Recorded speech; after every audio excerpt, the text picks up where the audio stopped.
Alright, people. I'm going to make this quick response video to AAS because I was made aware of the video that she did 2 days ago. And first and foremost, I recall a lot of fucked up shit you said about me, the whole drug dealing and trapping and all that nonsense. Let me make something clear. I've said it before. There's been a lot of mudslinging in this sector.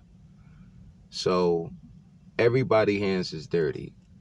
We're not even going to play that you a victim, I'm a victim.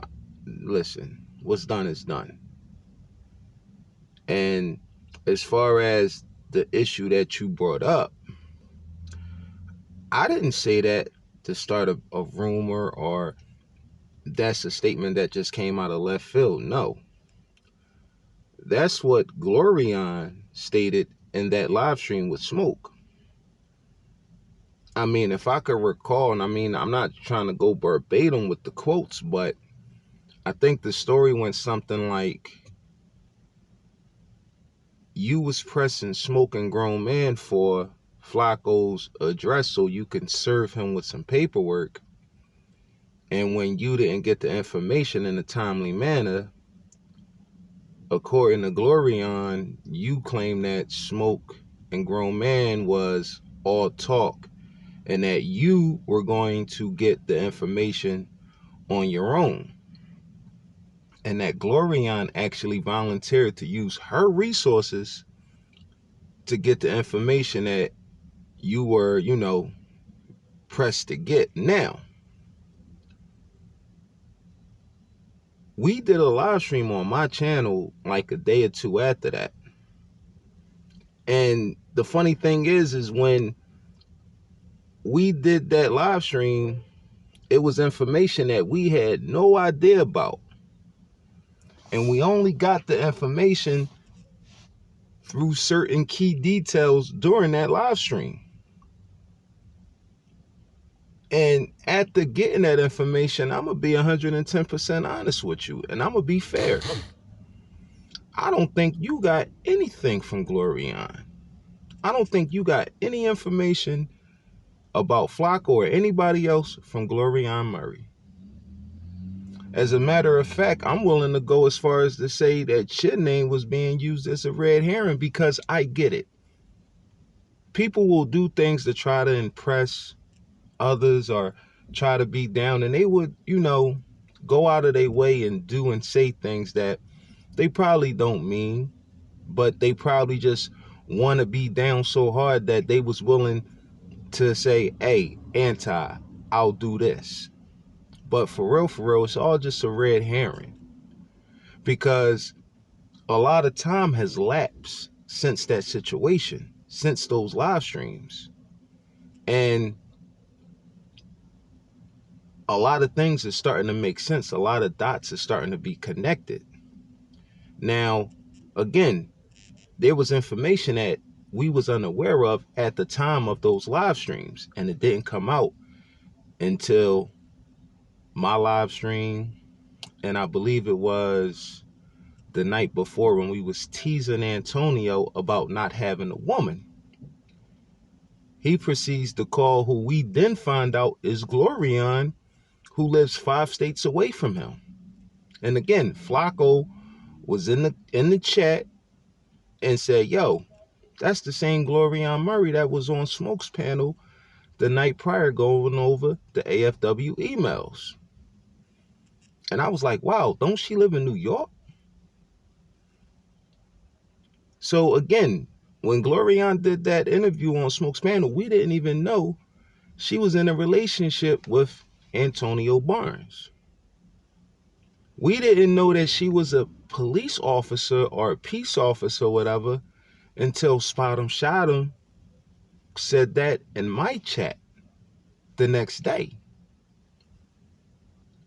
Now, it's funny that the same Antonio Barnes that we found out she's in a relationship with out of nowhere becomes this super doxer who knows that D. Durrell drives a 2015 Cadillac Escalade.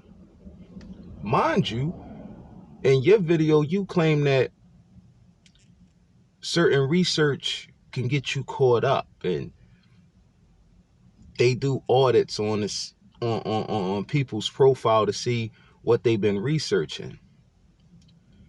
It wouldn't take much if you have a name, and Durrell's been doxxed for a while. If you just know Durrell's name, a police officer could definitely find out what kind of car is registered in his name. That's very easy for a police officer to do. And that kind of research wouldn't warrant any red flags, because I mean, traffic stop happens every day. So it makes sense that Antonio would know key information about what kind of car Durrell drives, because he's in a long distance relationship with the police officer. So when it comes to information, because I believe information was researched, I believe information was shared, but I don't think it was shared with you, Anti. I believe it was shared with the person that she was allegedly in a relationship with. And again, I'm not saying that any of this is true. I'm just saying my opinion. Because Durrell definitely got doxxed. We got to remember the timeline of this. This is around the same time Antonio is doxing Shaquem, telling people about Shakem's health condition that he allegedly found out. Now, again, she's a cop. She's not a doctor. But what Antonio was alleging Shaquem is suffering from, that kind of information has to be shared with the Department of Health. Again, I'm not saying anything that Antonio was saying was true, but he definitely doxed where Shaquem lived at. He was talking about the kind of income Shaquem was getting. And you act like the research had to have been done by her specifically. No. When you're a cop, you got connections. And nobody has ever mentioned Glorion sharing information with Antonio. Nobody's ever mentioned that. But trust me, this is a conversation that was held behind the scenes. The same conversation was held about binary.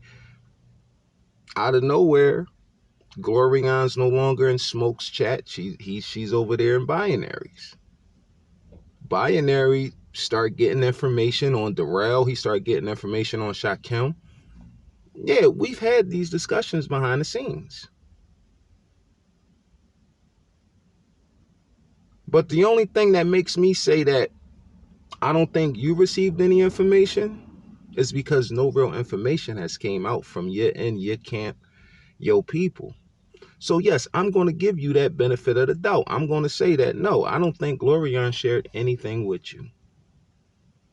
But trust me, that statement did not come out of left field. That's what she said. Smoke has the video. Smoke has the audio of that live stream. I'm pretty sure he could pull it up. She put your name in that situation. And to be honest, we pretty much figured out that she didn't share information with you a long time ago. When I made that statement on Slander Guy's channel, I was just repeating what she was saying, because let me see your transcripts. I know that they cool. And she was trying to claim that most of the information of people being doxxed in this sector was coming from your camp. And when I said, well, Glorion was getting information for AAS, that was me saying that, yeah, don't act like you living righteously and you do righteous things because you cool with Glorion. who already volunteered to get Flacco's information for a third party. So you kind of read that statement wrong. But I hope this clarifies a lot of things. And again, I'm not saying that what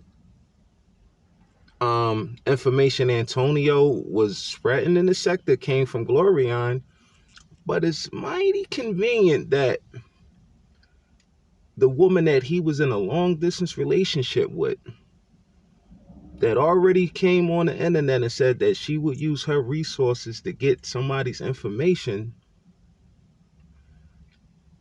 and all of a sudden Antonio's this super doxer that knows health records, vehicle records. Like, I mean, he knew where Darrell's office was. He knew where Darrell lived at. He knew what kind of car he was driving. Yeah. I mean, people forget. People forget and people don't connect those dots. But those dots was connected a long time ago. Because remember, I was telling Shaquem and Flacco on my live stream that y'all should pursue a lawsuit against the state of New York if this woman is using her resources to find out people's information. And we had to make sure, because again, I kind of figured that you was being used as a red herring because no information came out from your camp. But it is what it is. I just wanted to keep this response video as short as possible and hope that other people can connect the dots, because if you ask me, Shaquem and Flacco might actually still have a reason to have a lawsuit. But it is what it is. I'm out of here.